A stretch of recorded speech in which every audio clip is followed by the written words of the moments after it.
Sir, Lalu Prasad ने कहा कि अब नरेंद्र मोदी का खेल खत्म, क्योंकि अब नीतीश कुमार बनेंगे पीएम।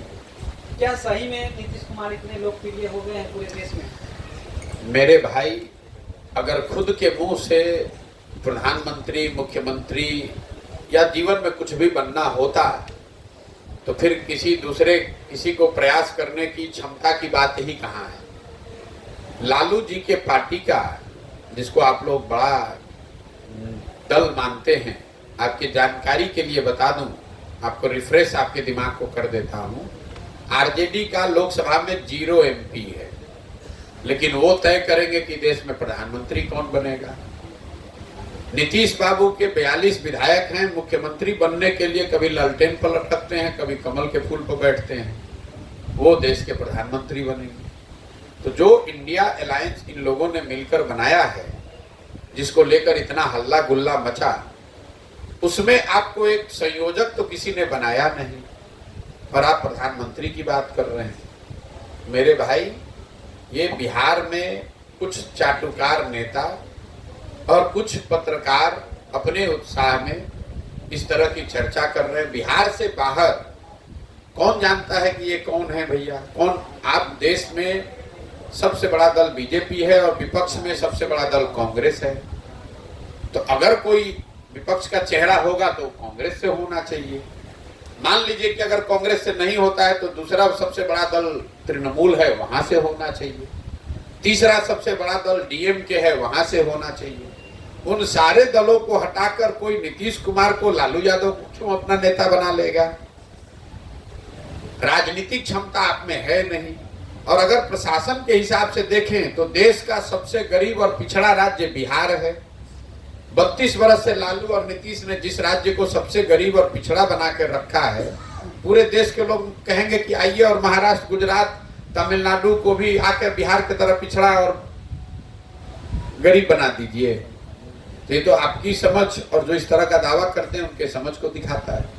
जी sir, MH Khan, दरबन 24 news sir. सवाल ये है कि आपने कहा कि लालू जी भाजपा से डरा रहे हैं, भाजपा लालू जी से डरा रहे हैं, जबकि लालू जी कहते हैं वो समाजवाद के नेता है। हम नहीं कह रहे हैं कि कौन किससे डरा रहा है।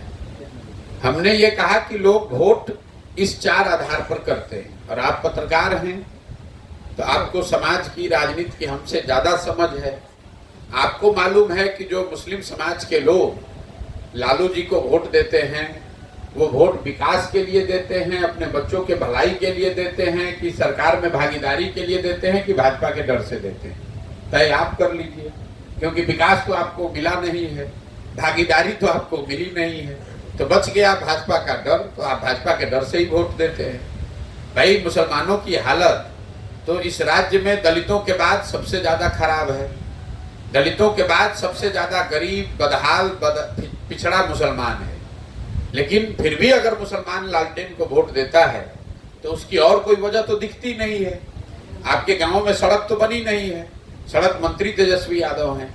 आपके बच्चों के लिए स्वास्थ्य की व्यवस्था आपके माताओं बहनों औरतों के लिए तो हुआ नहीं, स्वास्थ्य मंत्री तेजस्वी यादव हैं। आपके गांव की जो नाली गली है, पानी है, उसकी व्यवस्था तो हुई नहीं, ग्रामीण कार्य मंत्री तेजस्वी यादव हैं। शहरों की जो बदहाली है वो उसमें सुधार तो हुआ नहीं, उसके मंत्री तेजस्वी यादव हैं। और फिर भी अगर इन सारे परेशानियों के बावजूद जाकर आप तेजस्वी यादव को, लालटेन को, लालू यादव को वोट देते हैं, तो क्या वजह है ये तो आप ही बता सकते हैं। और हमारी जो समझ है वो यही वजह दिखती है कि आप भाजपा के डर से जाकर लालटेन को वोट देते हैं।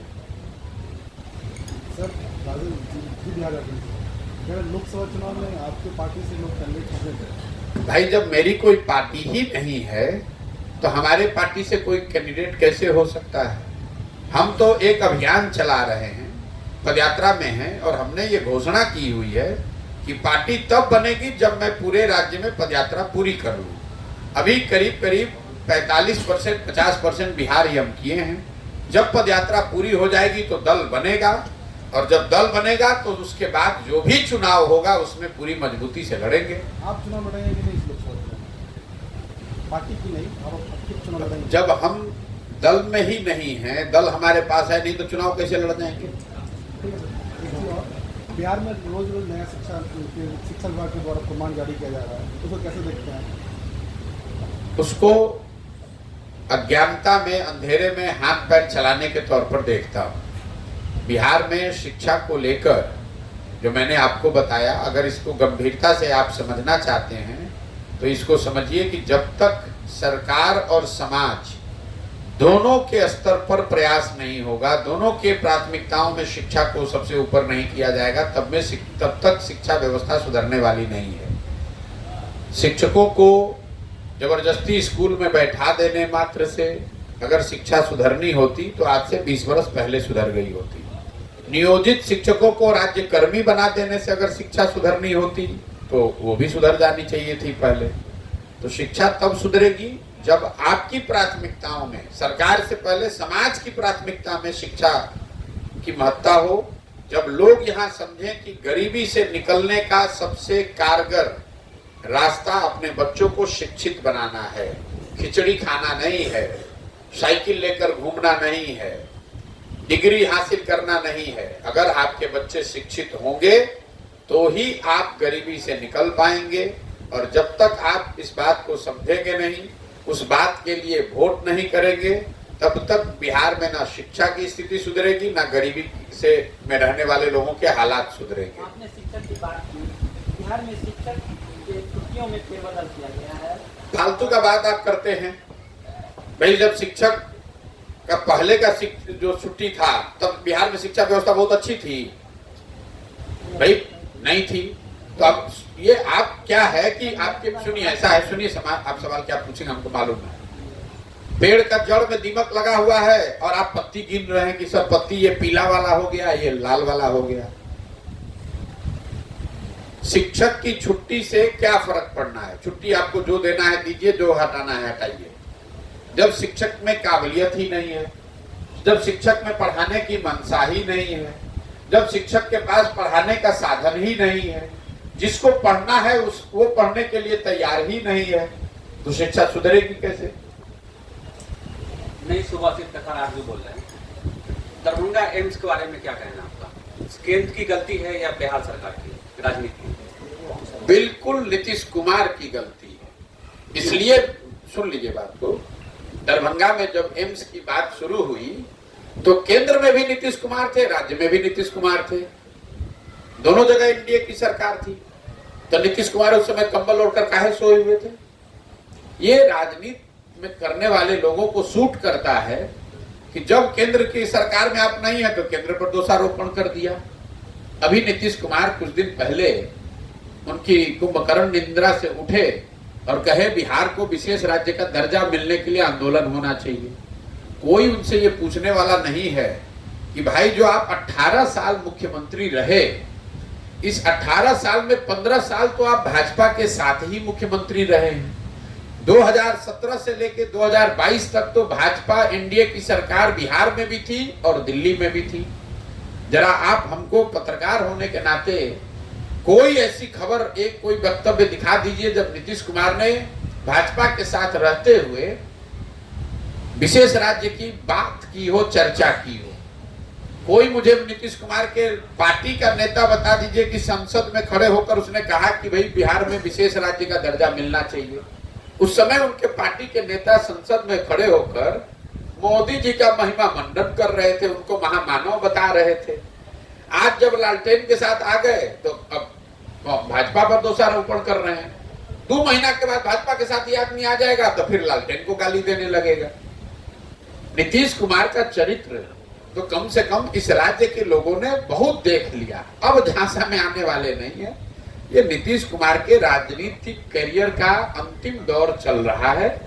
कुछ महीने और हाथ पांव मार लें, जितना समाज को बांटने जोड़ने का प्रयास करना है कर ले। नीतीश कुमार को लेकर हमने एक जो बात कही है उसको दोहरा देता हूं। हम उन व्यक्तियों में नहीं है जो रोज चुनाव की भविष्यवाणी करते हैं। मैंने जीवन में एक बार कहा बंगाल को लेकर कि यहाँ भाजपा को 100 सीट नहीं आएगा, जब पूरा देश कह रहा था कि भाजपा वहां जीत रही है। तो बिहार के नजरिए से हम आपको कह देते हैं कि नीतीश कुमार को अगले लोकसभा चुनाव में जदयू को 5 सीट नहीं आएगा। अगर 5 सीट आ जाए तो हम पूरे बिहार के राज्य की जनता के सामने खड़े होकर गलती मानकर माफी मांगने को तैयार हैं। बिहार की राजनीति में और वोट के समय में जात पात और दारू शराब और पैसे पे अंत में लोग जाके वोट कर देते हैं, इस मंशा को आप कैसे दूर करेंगे? ये आपको ज़्यादा समझ है। हमने आपको पहले बताया कि 4 विषयों पर वोट पड़ता है। अब आपको लग रहा है कि सब जाति पर यहाँ वोट पड़ता है।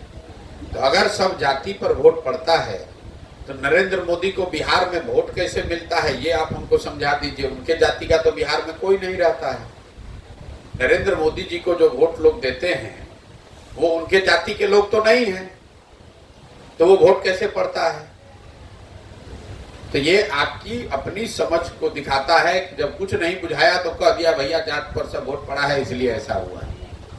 जहाँ आप बैठे हुए हैं ये क्षेत्र फ्लड अफेक्टेड एरिया जी, इसका निदान क्या है? निदान ये है कि जल संसाधन विभाग से चोरी बंद की जाए।